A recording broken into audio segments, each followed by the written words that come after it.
बात और कि ये विदेशी कंपनियों का बहिष्कार कब होगा। ये विदेशी कंपनियों का बहिष्कार तभी हो सकता है जब आप अपने अपने घर का टेलीविजन बंद कर दें। क्यों?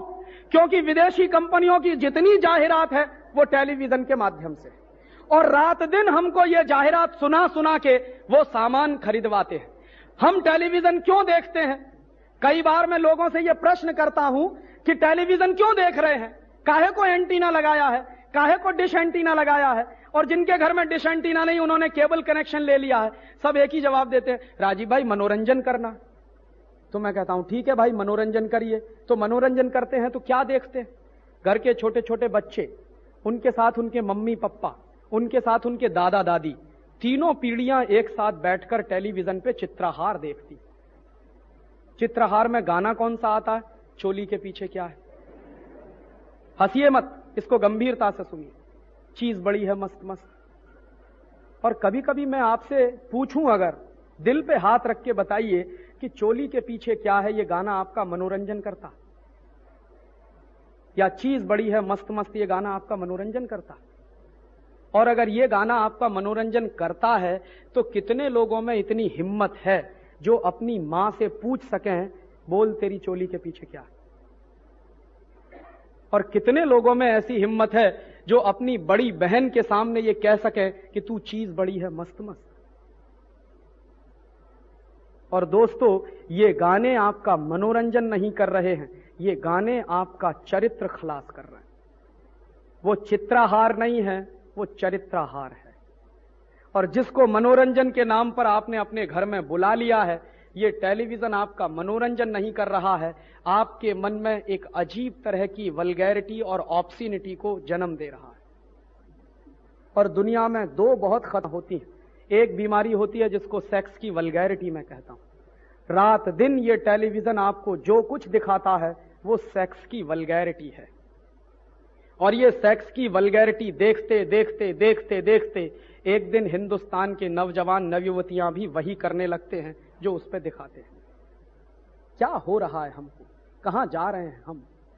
इस भारतीय समाज में, भारतीय संस्कृति में बचपन से हमको सिखाया जाता है, if character is lost everything is lost, if wealth is lost nothing is lost, if health is lost something is lost, but if character is lost everything is lost. तो ये जो कुछ आप टेलीविजन पर देख रहे हैं वो आपके चरित्र को बर्बाद करने की एक साजिश है। और ये साजिश किसने बनाई है? ये विदेशी कंपनियां जानती हैं कि हिंदुस्तानी माटी में नौजवानों में इतनी खुमारी है कि कोई विवेकानंद हो जाता है, कोई दयानंद हो जाता है, कोई तिलक पैदा हो जाता है, कोई भगत सिंह हो जाता है।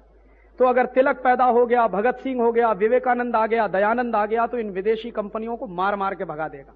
तो उनको डर लगता है। तो इसके लिए वो टेलीविजन लेकर आए हैं अपने साथ में कि हिंदुस्तान के नौजवानों को एक मीठी नींद की गोली दे के सुला दो, इनमें से कोई विवेकानंद ना बनने पाए।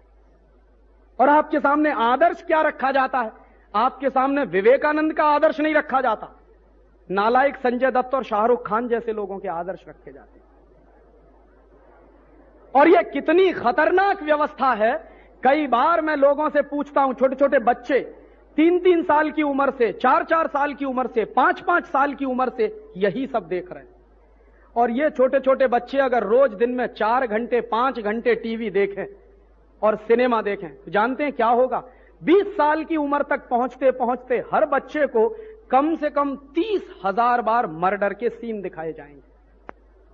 हर फिल्म में मर्डर, हर एपिसोड में मर्डर, हर एपिसोड, हर फिल्म में वॉयलेंस, हर एपिसोड में वॉयलेंस, हर एपिसोड में मारामारी। काहे को इतनी मारामारी दिखाते? क्यों इतनी वॉयलेंस हमको दिखाई जाती? पता है क्यों? हिंदुस्तान में सबसे ज्यादा वॉयलेंस से नफरत की जाती।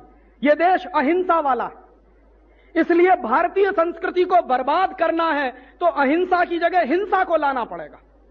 तो वो हिंसा हर आदमी कैसे करेगा? हर आदमी तभी हिंसा करेगा जब बार बार हिंसा देखेगा। और ये बार बार की जो हिंसा हम देखते हैं, इसका नतीजा जानते हैं क्या होता है? मर्डर देखते देखते देखते देखते देखते देखते मन की दया खत्म हो जाती है, करुणा खत्म हो जाती है। और हमारे देश में एक कहावत कही जाती है, दया धर्म का मूल है। माने जब दया ही नहीं होगी मन में, धर्म कहां टिकने वाला है? तो वो सीधा आक्रमण आपके धर्म पर है। ये वॉयलेंस बहुत ही खतरनाक चीज होती है। और उसके साथ दूसरी खतरनाक चीज होती है सेक्स की वल्गैरिटी। ये सेक्स की वल्गैरिटी हजारों हजारों, लाखों लाखों, करोड़ों करोड़ों नौजवानों को बर्बाद कर रही है। और यह बर्बादी सिर्फ अपने देश में आ रही है ऐसा नहीं है, अमेरिका में और यूरोप में यह बर्बादी आ चुकी है। और यूरोप के देशों में यह सेक्स की वल्गैरिटी की कितनी बर्बादी आई है, एक ही उदाहरण ताजा ताजा आपको देना चाहता हूं। 3-4 दिन पहले एक अखबार निकला, गुजरात समाचार। गुजरात समाचार के दूसरे नंबर के पेज पर एक खबर है। क्या खबर है? ब्रिटेन में 11 साल का बच्चा पिता बन गया है। और ब्रिटेन में अगर 11 साल का बच्चा पिता बन गया है तो उसके पत्नी की उम्र क्या है मालूम है? 15 साल। 15 साल के बच्चे जिनकी उम्र स्कूल में जाने की है, कॉलेज में जाने की है कि मम्मी पापा बनने की है। और ये 11 साल और 15 साल के बच्चों को मां और पिता बनने का नुस्खा किसने दिया है? किसने फॉर्मूला दिया उनको?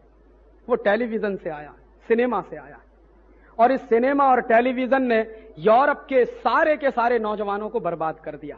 मैं कितने यूरोपियन देशों में जाता था और वहां के लोगों से एक ही सवाल पूछता था कि आपके देश की सबसे बड़ी सोशल प्रॉब्लम क्या है?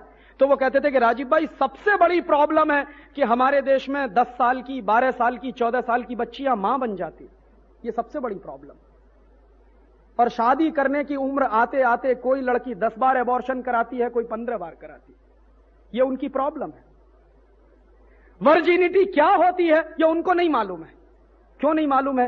भारतीय संस्कृति क्या होती है ये भी नहीं मालूम है। संयम क्या होता है, अपने ऊपर संयम रखने की व्यवस्था है। विद्यार्थी जीवन तो संयम वाला जीवन होता है, ये हर धर्म कहता है इस देश में। इसलिए विद्यार्थियों को गुरुकुल में जाना पड़ता था ताकि 25 साल तक संयम के साथ आप शिक्षा ग्रहण करिए। वो संस्कृति उनको नहीं आती।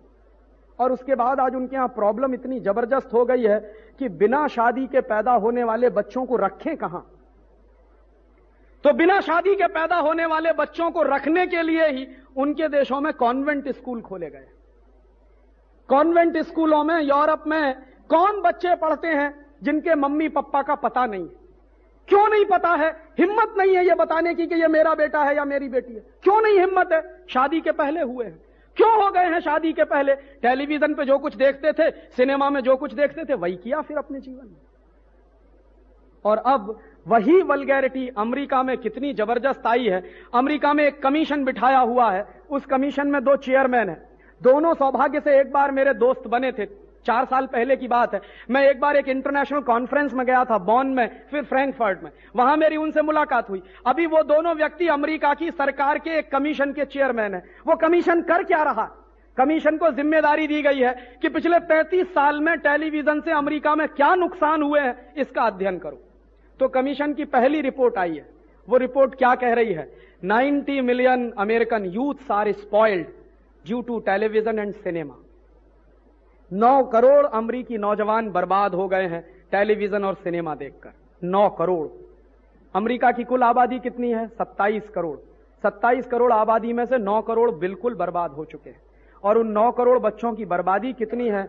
हर पहला और दूसरा बच्चा सीजोफ्रेनिक हो गया, पागल हो गया। और वो पागलपन सेक्स का पागलपन है। अमेरिका में किस कदर पागलपन है आप उसका अंदाजा नहीं लगा सकते।